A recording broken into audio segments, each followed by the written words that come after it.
Hey guys, and welcome back. So today what I'm really going to talk about is the garden.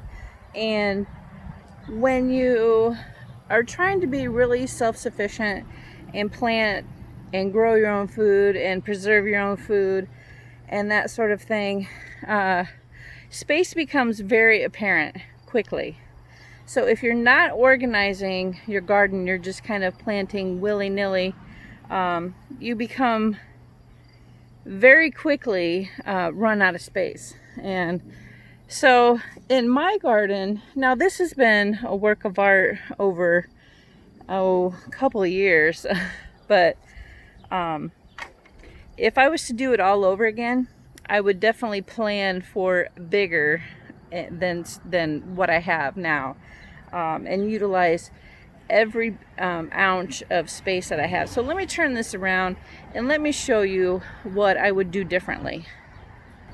So some of the first things that I would do differently is the placing of the raised beds. So instead of having them like long ways this way, I would plant them this way.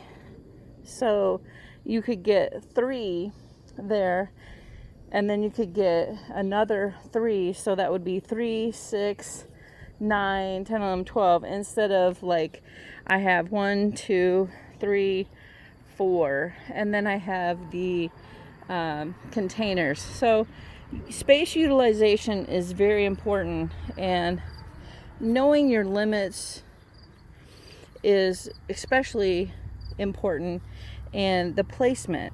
So I have this corner, and we just cleaned this out this year, that I am going to put more boxes in, and just haven't had the time because we're still.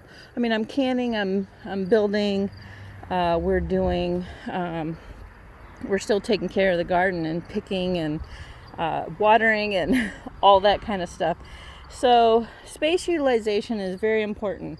And make sure that you have a plan. See, like this over here, this is kind of wasted space too. You for sure could put another bed in this space.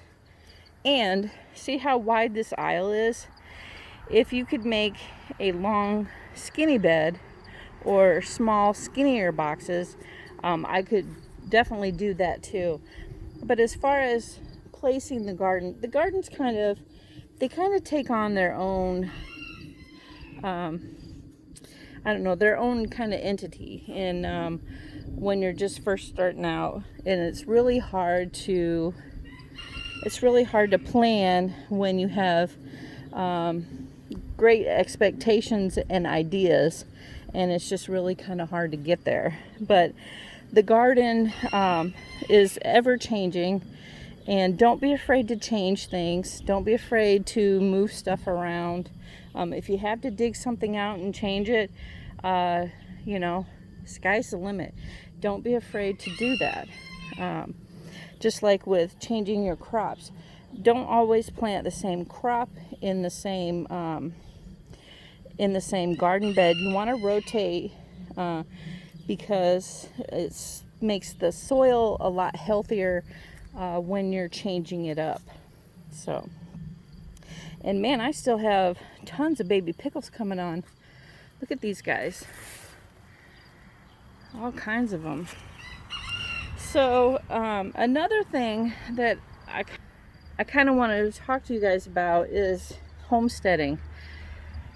Whether you're on 100-foot lot, whether you're out in the country, whether you're urban, sprawling it, whether you live in a little trailer and you just do planters, making garden in pots, you're still homesteading.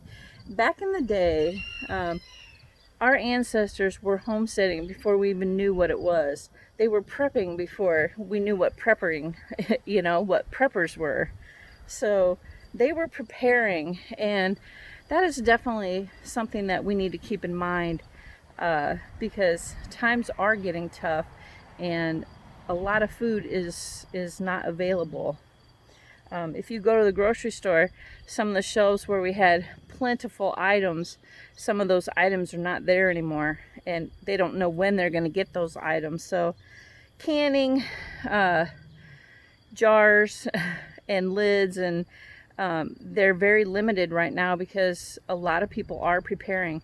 So remember that to prepare, you can still buy canned goods, and I'm not saying that it's not good to do that either. Buy a bag of rice, put it in a sealable container. Anything that you can do to save food that you don't know what's going to happen later is always a good thing. Whether it's juice, beans, rice, anything. Canning and making soups ahead of time, just to put in the pantry. Or if you don't have a pantry and you want to start a pantry, now would be a good time to do that as well. Water jugs. Find the thick kind of water jugs. Now, we've been doing water jugs in old milk containers, and they're starting to degrade, so we need to definitely upgrade and get some water, drinkable water containers for storage. That is one thing that is on our list to upgrade this year too. So remember that prepping, whether you're on a small lot, a big lot, whether you have acreage, you're homesteading. I mean, the Homestead Act of 1816, whenever you buy a house, you go register, you get that tax credit. You are homesteading, whether you have a garden or believe it to be or not. If you own a home, you're homesteading. You may not have animals or livestock or whatever, but you're still doing it. So be prepared. Try to be more sustainable and find like-minded people that you really care about, and they care about the same things that you do. So just keep your guys' heads up, and we'll catch you on the next one. Thanks for watching.